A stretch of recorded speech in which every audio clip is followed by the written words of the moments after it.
من شرور انفسنا ومن سیئات اعمالنا من يهد الله فلا مضل له ومن يضلل فلا هادي له واشهد ان لا اله الا الله وحده لا شريك له واشهد ان محمدا عبده ورسوله اما بعد فان خير الحديث كتاب الله وخير الهدي هدي محمد صلى الله عليه وسلم وشر الامور محدثاتها وكل محدثة بدعة وكل بدعة ضلالة وكل ضلالة في النار.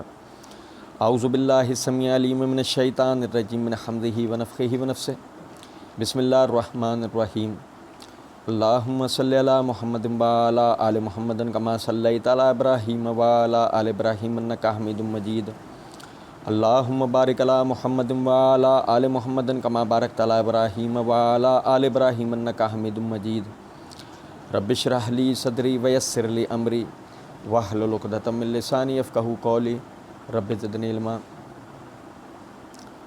والذین ہاجروا فی سبیل اللہ ثم قتلوا او ماتوا لیرزقنہم اللہ رزقا حسنا وان اللہ لہو خیر الرازقین. لیدخلنہم مدخلا یرضونہ وان اللہ لعلیم حلیم. ذالک ومن عاقب بمثل ما عوقب بہ ثم بغی علیہ لینصرنہ اللہ ان اللہ لعفو غفور. ذالک بأن اللہ یولج اللیل فی النہار ویولج النہار فی اللیل وأن اللہ سمیع بصیر. ذالک بأن اللہ هو الحق وأن ما يدعون من دونہ هو الباطل وأن اللہ هو العلی الکبیر. علم تر ان اللہ انزل من السماء ماء فتصبح الارض مخضرۃ ان اللہ لطیف خبیر. لہو ما فی السماوات وما فی الارض وان اللہ لہو الغنی الحمید. اللہ رب العزت کے فضل و کرم سے آیت نمبر 57 تک پچھلے درس میں ہم نے پڑھا تھا. آیت نمبر 58 سے آیت نمبر 64 تک آپ بھائیوں کے سامنے پڑھا ہے. ہم پڑھ رہے تھے اللہ رب العزت نے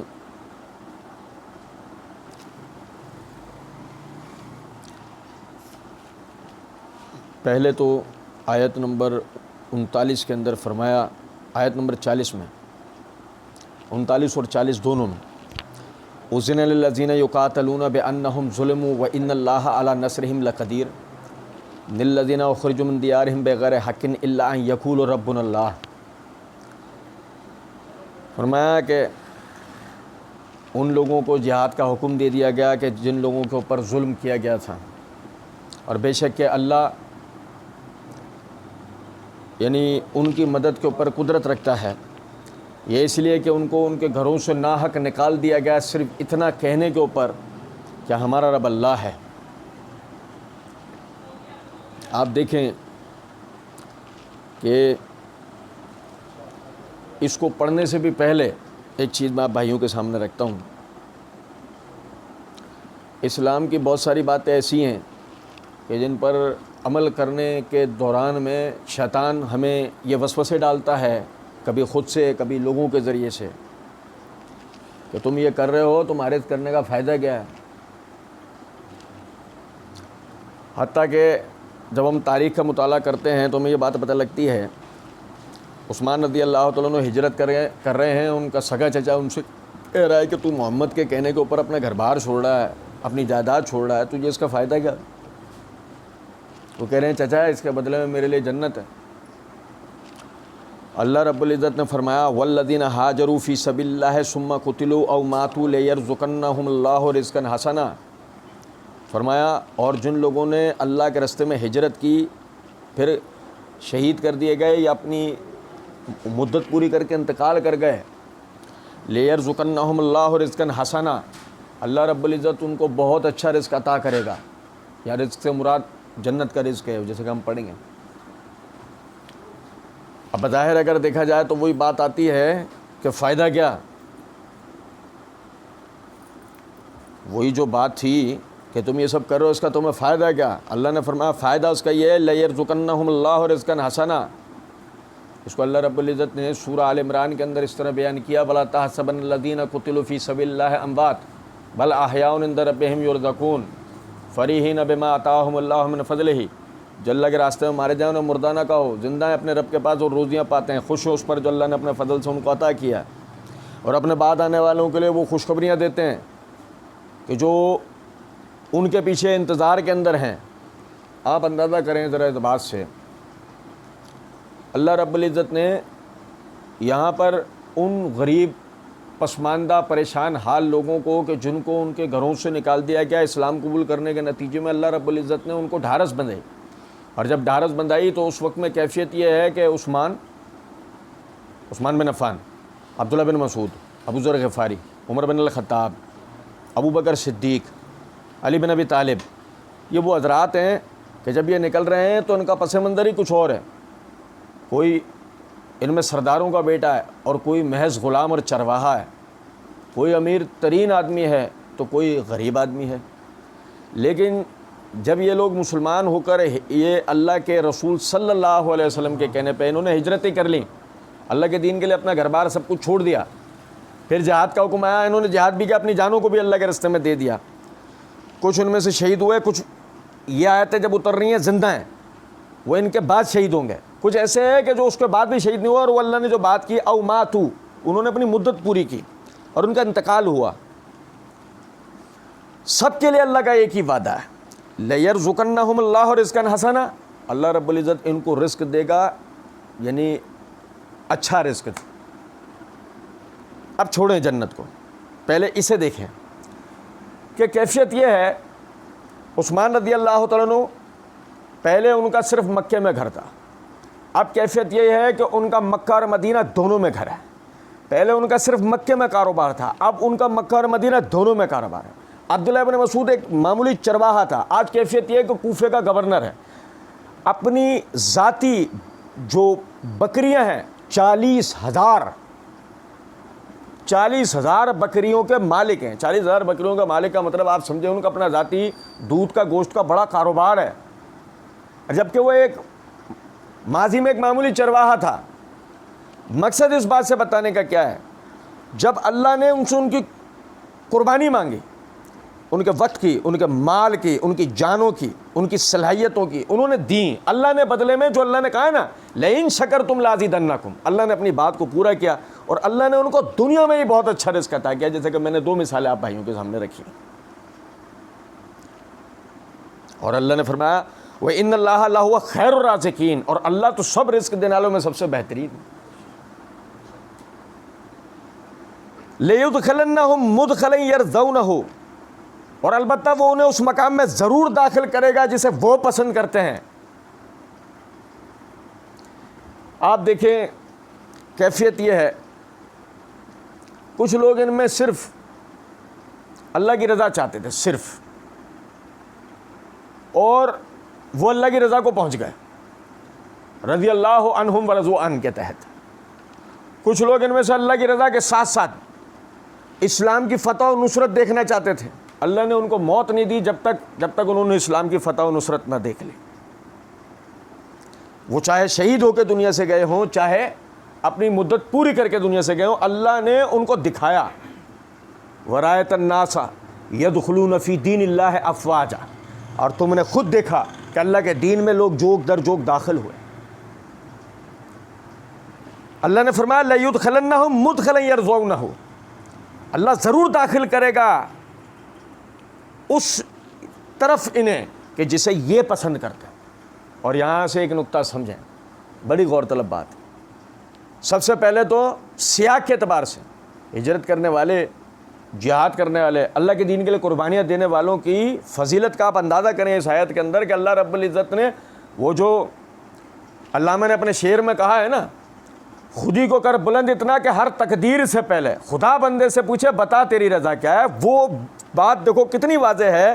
لَيُدْخِلَنَّهُمْ مُدْخَلًا يَرْضَوْنَهُ، اللہ ان کو وہاں داخل کرے گا جہاں ان کی مرضی ہے۔ سمجھ رہے بات پہ نہیں؟ کتنی بڑی فضیلت کی بات۔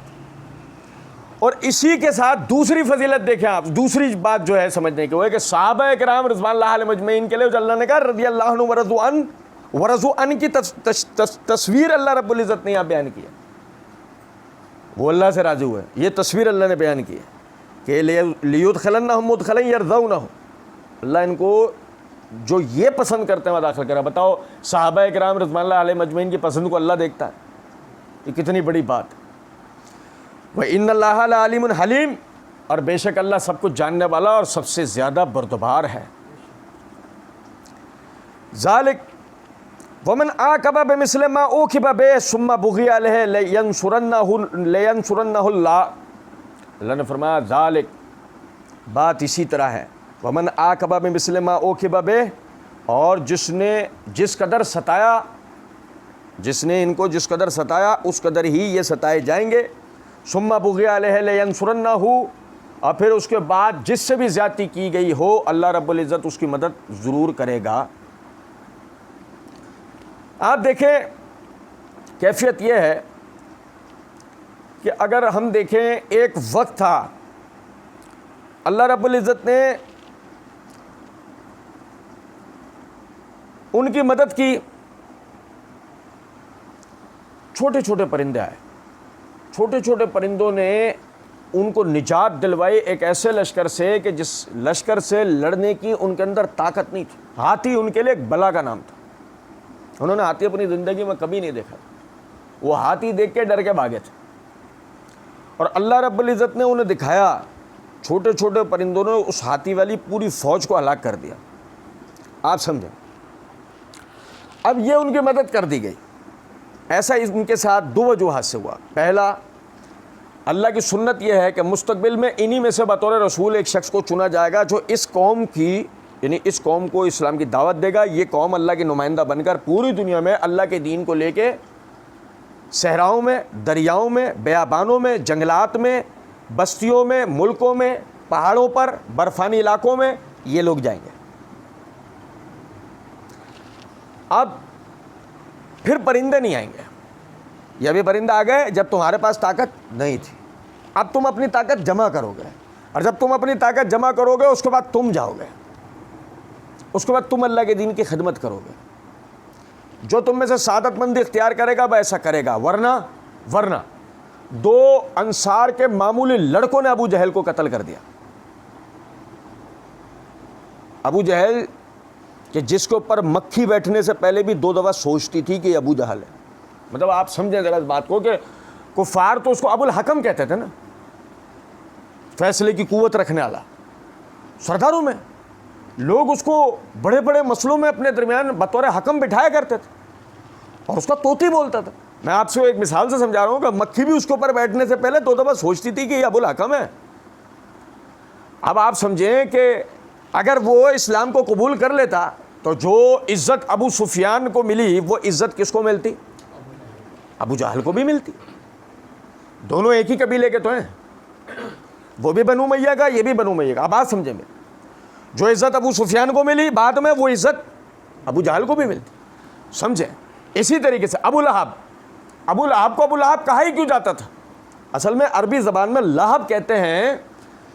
آپ نے کبھی بھی لو دیکھی ہو روشن شعلے کے اوپر، ایک مطلب ایک آگ جل رہی ہے اور اوپر کی طرف آپ دیکھیں جو بالکل اوپری حصہ جو آگ کا لو کا جو حصہ ہوتا ہے جو سرخ ہو رہا ہوتا ہے، عربی میں لہب اس کو کہا جاتا ہے. اور اس کو ابو لہب اس لیے کہا جاتا تھا پورے قریش کے اندر سب سے زیادہ سرخ رنگت کا ابو لہب تھا. بہت حسین، بہت خوبصورت. اور وہی بات سرداروں کی اولاد، وہ بھی وہی بات، وہ بنو ہاشم میں وہی مقام رکھتا تھا جو بنو امیہ میں ابو جہل رکھتا تھا. لیکن آپ دیکھیں سمجھیں اس بات کو کہ جو بعد میں اسلام میں عباس رضی اللہ تعالیٰ عنہ نے مقام حاصل کرا وہ ابو لہب کو بھی ملتا نا اگر وہ اسلام قبول کر لیتا تو. لیکن ایسا نہیں ہوا. تو اللہ رب العزت نے ان لوگوں کی مدد کی کہ جنہوں نے اپنے اوپر پریشانیاں سختیاں جھیلی لیکن دین سے سمجھوتا، انہوں نے سمجھوتا نہیں کیا. فرمایا ان اللہ لعفو غفور. یہ اللہ نے یہاں پہ یہ بات کیوں کہی ہے؟ بڑی غور طلب بات کہ ومن عاقب بمثل ما عوقب بہ، جس کو جس قدر ستایا گیا اس سے اس کا بدلہ لیا جائے گا. یہ اللہ نے آگے یہ بات کیوں کہ ان اللہ لعفو غفور، اور بے شک اللہ معاف کر دینے والا اور مغفرت یعنی کہ درگزر کرنے والا اور مغفرت کرنے والا. کیونکہ اس کی وجہ ان میں کتنے لوگ ایسے تھے جو پہلے ستانے والوں میں تھے. انہوں نے بعد میں اسلام قبول کیا. آپ سمجھ رہے ہیں باتیں؟ جب ابو سفیان نے اسلام قبول کیا، آپ پڑھو تاریخ کی تمام کتابوں میں کہ باقاعدہ ان کے پاس عباس رضی اللہ تعالیٰ عنہ وغیرہ دیگر حضرات جو گئے ہیں، ان کو جا کے سمجھایا، ان کو کہا کہ بے وقوف، اب بھی تیرے سامنے اسلام کی حقانیت واضح نہیں ہوئی. اتنا سب کچھ دیکھنے کے بعد بھی اس نے گردن جھکا لی. کہنے لگے چل نبی صلی اللہ علیہ وسلم کے بعد تجھے لے کے چلو، اسلام قبول کر. وہ کہنے لگا کہ میں نے جو خطائیں، جو کوتاہیاں، جو غلطیاں، جو کفر شرک کے معاملات پہلے کیے ہیں، کیا ان کی کوئی توبہ ہے؟ کیا ان کا کوئی ازالہ ہے؟ تو جواب کے اندر فرمایا کیا تجھے نہیں پتا اسلام پچھلے تمام کے تمام اعمال ختم کر دیتا.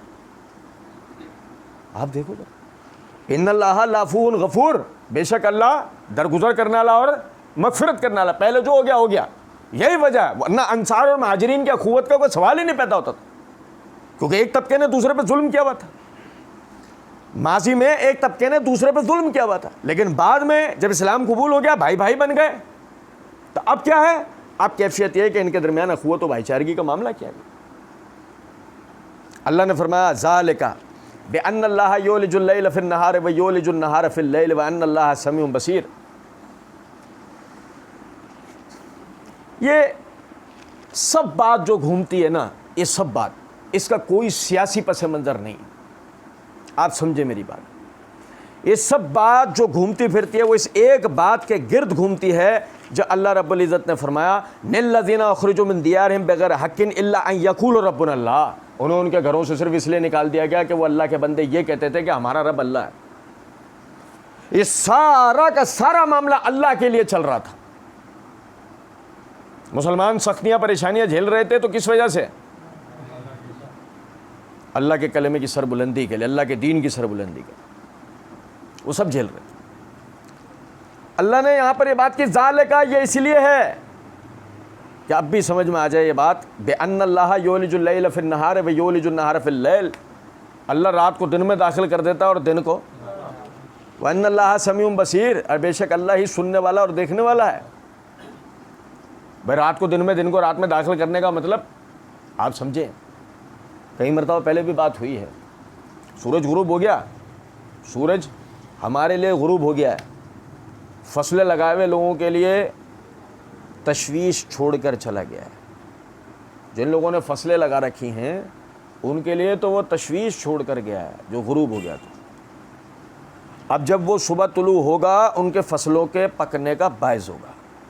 گو اگر وہ صبح طلوع نہیں ہوا، اب آپ دنیا بھر کے جتن کر لو، فصلیں پک سکتی.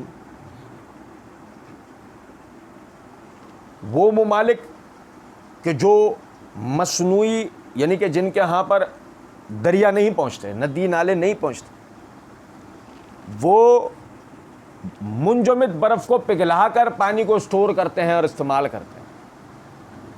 اور وہ دورانیہ دن میں چلتا ہے، رات میں نہیں چلتا. وہ رات میں درجہ حرارت اتنا زیادہ مائنس میں جا چکا ہوتا ہے کہ اب آپ کوئی سی بھی مشینری کا استعمال کر لیں پانی کو پگھلا نہیں سکتے.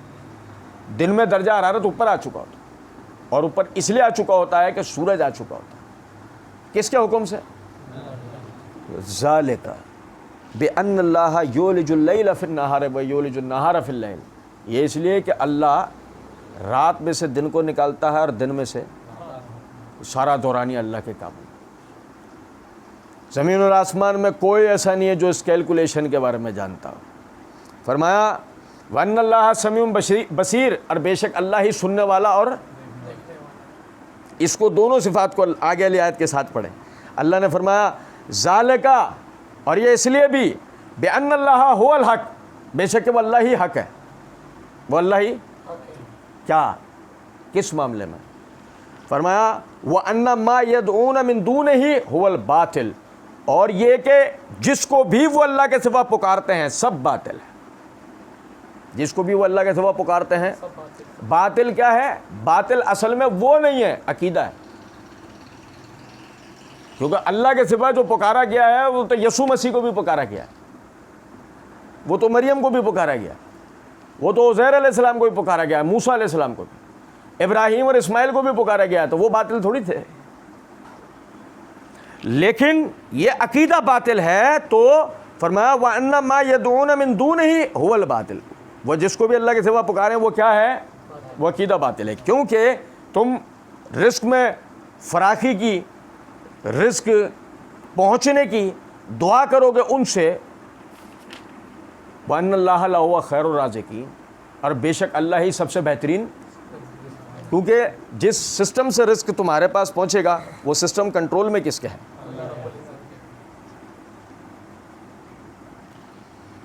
یولج اللیل فی النہار و یولج النہار فی اللیل، یہ جب سے ہو رہا ہے، جب سے تم جن کو اللہ کے سوا پکارتے ہو ان کا وجود بھی بنا تھا نہیں، یہ جب سے ایسا ہو رہا ہے.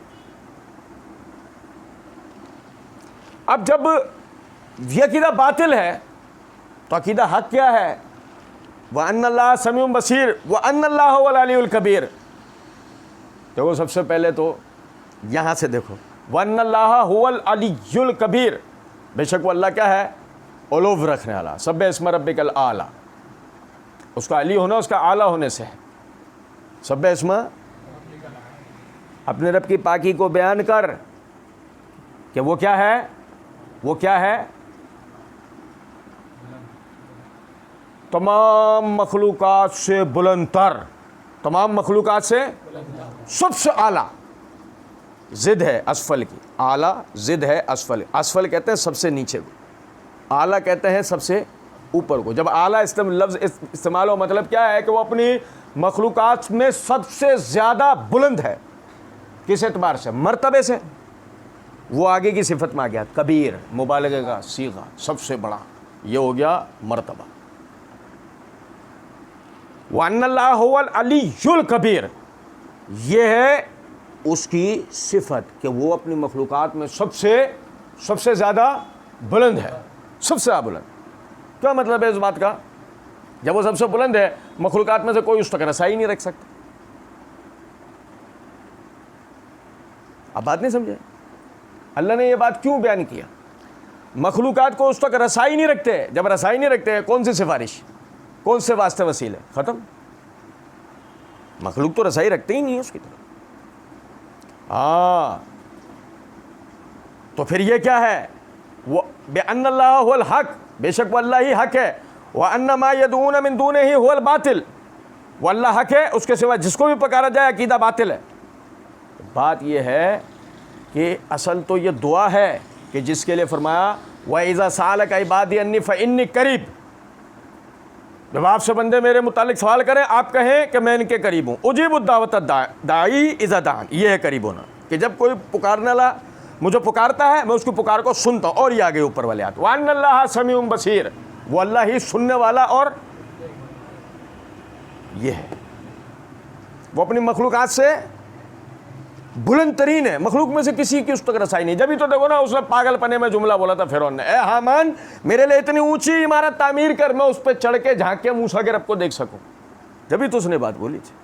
موسیٰ علیہ السلام نے اس کے آگے جب یہ عقیدہ رکھا کہ اللہ اپنی مخلوقات سے جدا 7 آسمانوں سے اوپر اپنے عرش پہ مستوی ہے، جبھی تو اس کو یہ پاگل پنے کا دورہ اٹھا تھا.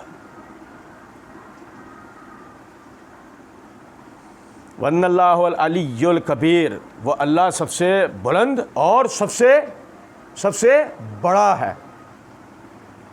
سب سے بڑا ہے کیا مطلب ہے؟ کبریائی، تکبر، شان، عظمت، بڑائی کس کے لیے؟ مخلوق میں سے کسی کے لیے بھی نہیں. مخلوق میں سے کسی کے لیے بھی جو شان اللہ کے لیے ہے مخلوقات میں سے کسی کے لیے مزاحن بھی نہیں کہا جائے گا.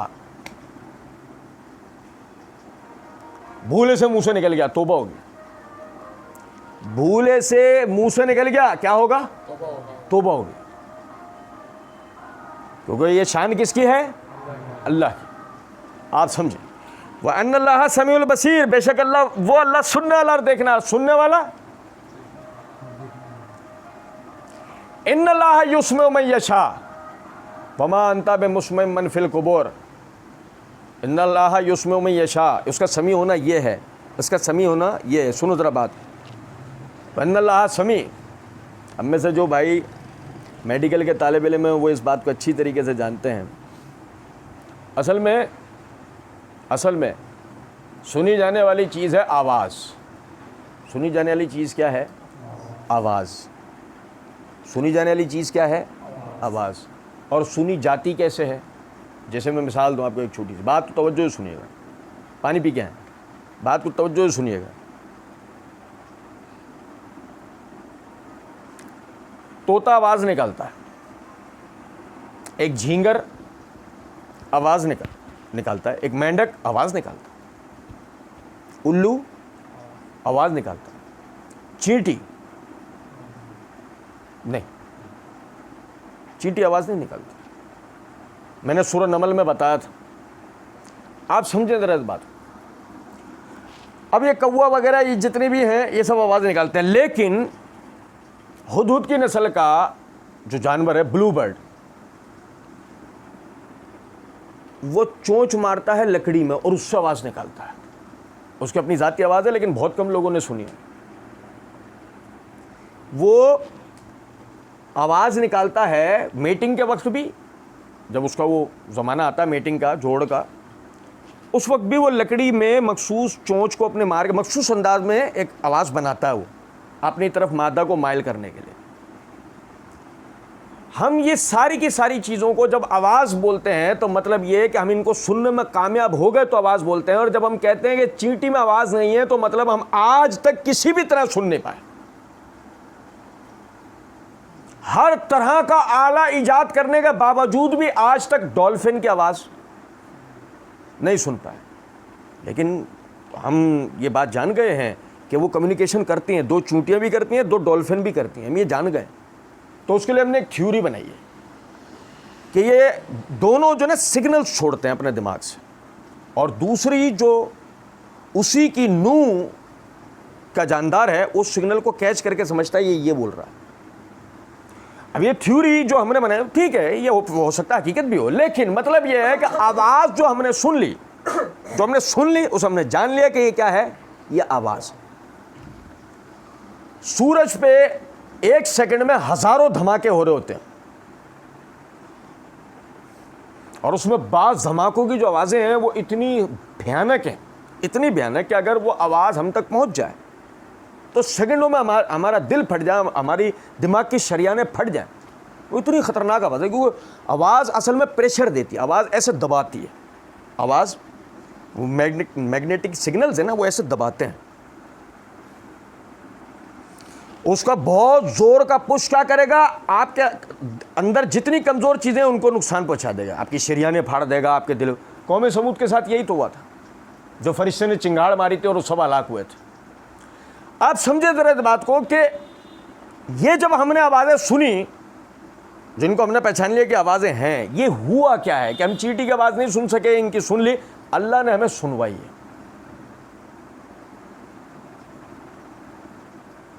اللہ نے ہمیں، اصل میں ہم میں سے کوئی بھی سننے کی طاقت نہیں رکھتا، ہم میں سے کوئی بھی سمیع نہیں ہے، ہم سارے کے سارے عبد سمیع ہیں. ہم میں سے کوئی بھی سمیع نہیں. سمیع کون ہے؟ اللہ ہے. سننے والا اصل میں اللہ ہے، وہ ہمیں سنواتا ہے. جیسے وہ کہتا ہے ان اللہ یسمع من یشاء، بے شک اللہ جس کو چاہے سناتا ہے. وما انت بمسمع من فی القبور، اے محمد صلی اللہ علیہ وسلم جو قبروں میں ہیں آپ انہیں نہیں سنا سکتے. کیا پتہ لگا اس آیت سے؟ سناتا کون ہے؟ اور جس کو چاہتا ہے،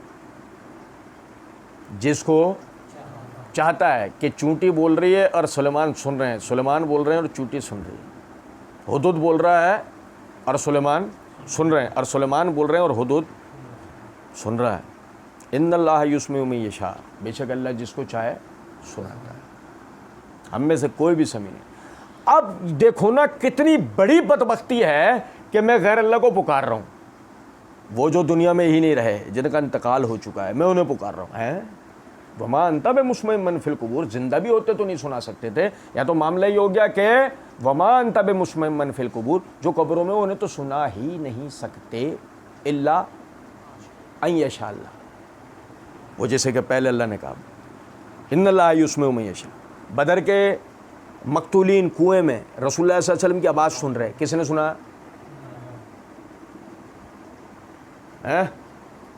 خود حضرت عائشہ نے یہی تو حضرت عائشہ کے سامنے مسئلہ بن گیا، حضرت مردے سنتے ہیں؟ نہیں.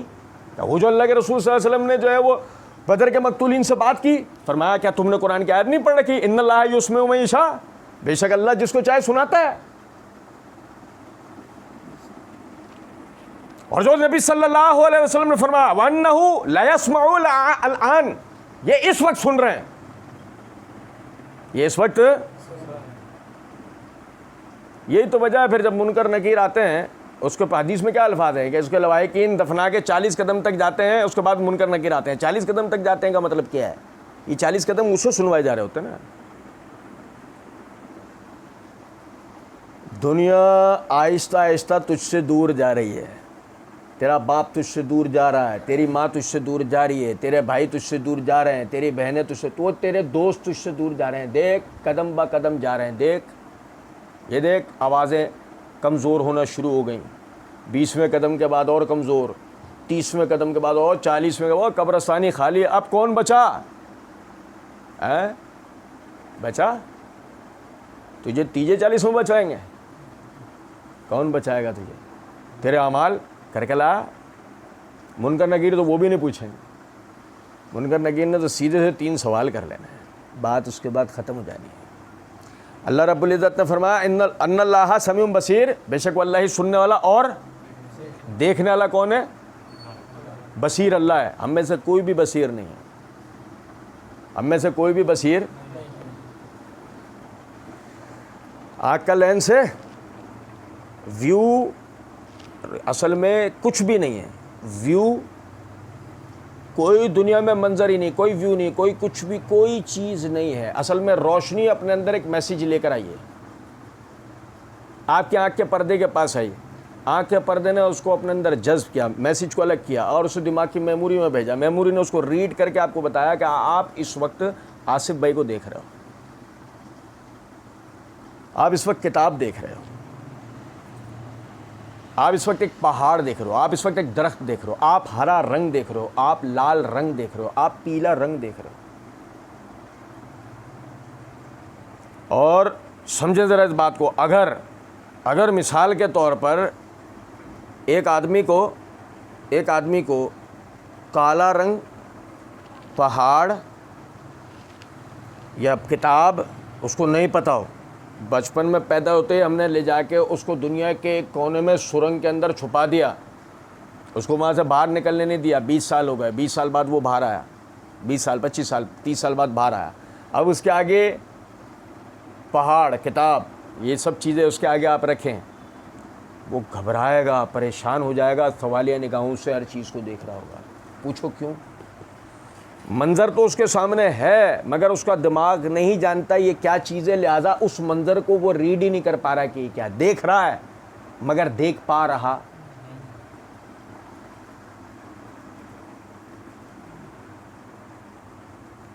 سمجھیں ہم ذرا اس بات. اللہ کیا ہے؟ بصیر، دیکھنے والا. اس کو روشنی کی ضرورت، اس کو کسی بھی چیز کی ضرورت نہیں کسی کو دیکھنے کے لیے. اندھیرا اجالا، اندھیرا اجالا اس کے لیے کچھ بھی نہیں ہے، کوئی چیز اس کے لیے کچھ بھی نہیں ہے. پوری کی پوری کائنات اس کے سامنے اس طریقے سے ہے کہ جیسے آپ میں سے کوئی شخص اپنے ہتھیلی کے اوپر ایک کنکر رکھ لے. پوری کی پوری کائنات اس کے سامنے اس طرح. وہ ہمیں دکھاتا ہے، وہ ہمیں دکھاتا ہے انسان، وہ ہمیں دکھاتا ہے جانور، وہ ہمیں دکھاتا ہے پرندے. وہ ہمیں نہیں دکھاتا ایسے جاندار کہ جن کو دیکھ کر ہم وحشت میں آ جائیں. ہمیں وہ سمندری دیو قامت مخلوقات نہیں دکھاتا، ہمیں وہ جنگلات کی دیو قامت مخلوقات نہیں دکھاتا، وہ ہمیں جنات نہیں دکھاتا، وہ ہمیں فرشتے نہیں دکھاتا. آپ میری بات سمجھیں، کیونکہ نفسیاتی اعتبار سے اس سے ہماری ذاتی زندگی پہ بڑا گہرا اثر پڑتا ہے. تو ہماری زندگیوں پہ کوئی اثر نہ پڑ پایا، ہم وہی چیز دیکھیں جس کو ہم سمجھ سکتے ہوں، جس کی طاقت رکھتے ہوں. لا یکلف اللہ نفسا الا وسعہا. ہم نے کسی جان پر اس کی برداشت سے زیادہ بوجھ. اب آپ سمجھو، جو آپ دیکھ رہے ہو اسے آپ کو اللہ دکھا رہا ہے. گو اگر اللہ آپ کو دکھانا نہ چاہتا تو آپ دیکھ سکتے تھے. یہاں سے ہم اللہ کا بڑا شکر ادا کرنے پہ مجبور ہو جاتے ہیں کہ اگر اللہ نے اپنی قدرت کی نشانیاں ہمیں نہیں دکھائی ہوتی تو آج ہم اس پہ کیسے ایمان لے کر آئے ہوتے، اور اگر اللہ نے یہ ہدایت ہمیں نہیں سنوائی ہوتی تو آج ہم اس کے اوپر کیسے ایمان لائے ہوتے۔ یہ ساری ہجرتیں، یہ سارے جہاد، یہ ساری چیزیں ہیں ہی اس اللہ کے لیے۔ گو اگر اس کی بڑائی نہیں ہو تو باقی ساری باتیں بکواس ہیں، باقی ساری باتیں بکواس ہیں۔ آپ سمجھیں، الم تر ان اللہ انزل من السماء ماء فتصبح الارض مخضرا ان اللہ لطیف خبیر۔ اللہ رب العزت نے فرمایا بے شک اللہ نے آسمان سے تمہارے لیے پانی کو اتارا ہے۔ پانی کہاں ہے؟ کہیں بھی نہیں ہے۔ ایک سائنس کا طالب علم اس بات کو سمجھے گا، پانی کہاں ہے؟ کہیں بھی نہیں ہے۔ اب تک کی تحقیق میں ہم نے کسی سیارے پر پانی نہیں پایا۔ پانی زمین پر ہے مگر آیا ہے، اسے ہم بھی مانتے ہیں، جس کو مان لینے کے پیچھے آسان سی وجہ ہے بادلوں سے پانی کا برسنا۔ یہی بتا دیتا ہے کہ ہمارے اس سیارے پر پانی آیا ہے، تھا نہیں، پانی آیا ہے۔ یہ بادل تو پانی یہیں سے بنا رہے ہیں۔ پہلی دفعہ کہاں سے آیا تھا؟ پہلی دفعہ کہاں سے آیا تھا؟ جس کے، سنو ذرا بات، جس کے ابو بندر ہیں وہ بولے گا اتفاقیہ طور پہ آسمان سے برسا، اور ایک سائنس کا طالب علم اتفاق پر یقین نہیں رکھتا۔ جب وہ اللہ پہ یقین نہیں رکھے گا تو اتفاق پہ کیسے رکھے گا؟ ایک سائنس کا طالب علم جو چیزوں کو ڈسکور کرتا ہے محض غیبی ایمان لاتا نہیں ہے۔ وہ غیبی اللہ پہ ایمان نہیں لا رہا تو اتفاق پہ کیسے لے آئے گا؟ سوال ہی نہیں پیدا۔ کوئی بات چاہیے، تھیوری دے دو، ایسی تھیوری دے دو جو عقل اور نقل کے مطابق ہو۔ نقل تو چلو نہیں ہو سکتا، عقل کے مطابق ہو۔ اتفاق کوئی چیز نہیں، اتفاق کوئی چیز نہیں ہے، اتفاق کی کوئی حیثیت نہیں۔ سائنس کے طالب علم کے لیے اتفاق کی کوئی حیثیت نہیں۔ اللہ نے جواب دیا، الم تر ان اللہ، کیا تو نے نہیں دیکھا، ان اللہ انزل من السماء ماء، اللہ نے آسمان سے تمہارے لیے پانی اتارا۔ اللہ نے آسمان سے تمہارے لیے کون سا پانی؟ آپ سمجھیں ذرا اس بات۔ ہم نے پڑھا چاند پہ، مارس پہ، دیگر سیاروں پہ کہیں بھی سبزہ نہیں ہے۔ کیوں؟ زمین زرخیز نہیں، کیوں؟ زمین میں زرخیزی کی طاقت نہیں ہے۔ وہاں کی زمین، زمین تو ہمارے سیارے کو کہا جاتا، وہاں کا فرش دیگر سیاروں کے فروش، ان میں سے کوئی بھی زرخیز نہیں ہے۔ کیوں؟ سیدھا آسان سی بات ہے، زمین زرخیز بارش سے ہوگی۔ مٹی میں وہ منرلز جا کے جب تک شامل نہیں ہوں گے، جب تک مٹی سبزہ اگائے گی۔ اللہ نے آپ کو پوری سائنس ایک آیت میں دے دی۔ الم تر ان اللہ انزل من السماء ماء، کیا تم نے نہیں دیکھا اللہ نے آسمان سے پانی اتارا ہے، فتصبح الارض مخضرا، اور اس کی وجہ سے زمین سرسبز ہوئی ہے۔ یہی وجہ بھائی میرے، یہی وجہ ہے، اس کے علاوہ اور کوئی وجہ ہے ہی نہیں۔ لیکن اگر یہی وجہ ہے تو ثابت کیا ہوا؟ ان اللہ لطیف خبیر، بے شک اللہ ہی بڑا باریک بین اور ہر چیز کی خبر رکھنے والا ہے۔ ہمیں کہاں پتا تھا؟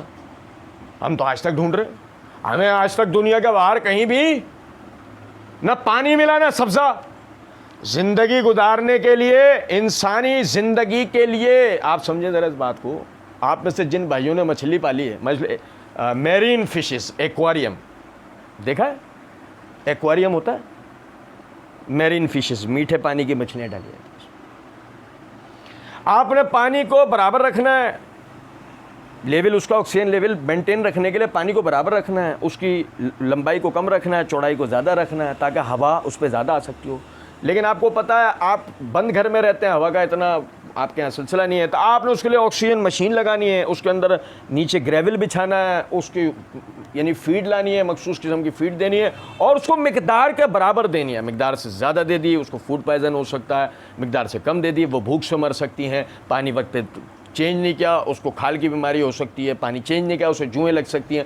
ہزاروں قسم کی چیزیں اس کے اندر ہیں. کیا 2 مچھلیاں لا کے پالی تھیں 2 فٹ کے ایکویریم میں, بڑے جتن نہیں کرنے پڑ رہے, بڑی چیزیں نہیں سمجھنی پڑ رہی, بڑے معاملات, بڑی سیٹنگیں نہیں کرنی پڑ رہی. اربوں انسان بسانے تھے, اللہ کو اس ایک زمین کے اوپر نظام کیسا بنایا, پرفیکٹ. اور کیا کہہ کے فَإِنَّمَا أَرَادَ أَن يَقُولَ لَهُ كُن. جب ہم نے یہ بنانے کا ارادہ کیا تو صرف اتنا کہا کہ ہو جا. پرفیکشن کے ساتھ وہی ہوا کہ جو کوئی بھی کر سکتا, جو کوئی بھی نہیں کر سکتا, جس کی مثال نہیں. آپ سمجھیں تو ان اللہ لطیف الخبیر, بے شک اللہ بڑا باریک بین اور سب سے باخبر ہے. تو یہ بات سمجھنی چاہیے کہ میرے اولاد نہیں ہو رہی, میرے رزق میں فراخی نہیں ہو رہی, مجھے شفا نہیں مل رہی, اور میں رو رہا ہوں اللہ کے آگے, میں کہہ رہا ہوں میری مرادیں پوری نہیں ہو رہی. تم نے جب مانگا نہیں تھا سب پورا کیا اللہ نے, تم نے جو مانگا نہیں تھا اللہ نے وہ سب دیا پرفیکٹ کیلکولیشن کے ساتھ. آج جو تم مانگ رہے ہو تمہیں یہ, تم جو دیکھ رہے ہو اس کی حقیقت نہیں, جو سن رہے ہو اس کی حقیقت نہیں. ہر دکھائی دینے والی چیز کی حقیقت وہ جو اللہ نے بتائی, ہر سنائی دینے والی چیز کی حقیقت وہ جو اللہ نے بتائی. اب جو تمہارے ساتھ فائدہ ہے وہ اللہ نے تمہیں بتایا, جو تمہارے ساتھ نقصان ہے وہ اللہ نے تمہیں بتایا. اب تم نقصان کس کو سوچ کر اللہ سے شکوہ کر رہے ہو, سوچو. یہی وجہ ہے آپ دیکھیں کہ صحابہ کرام, تابعین, تبع تابعین, جتنے اللہ کے ولی اس دنیا میں گزرے ہیں, آپ ان سب کے اندر دیکھیں گے کہ اللہ کو لے کے ان کی زبان پہ کبھی بھی شکوہ نہیں ہوگا. جب بات کریں گے بات کی ابتدا اللہ کی بڑائی سے ہوگی, بات کا اختتام اللہ کی بڑائی پر ہوگا. یہ ایک مومن کا وصف ہے. اللہ کی بڑائی کو ہمیں سے ہر آدمی کو سمجھنا چاہیے. اللہ رب العزت سمجھنے اور عمل کرنے کی توفیق دے. وما علینا الا البلاغ.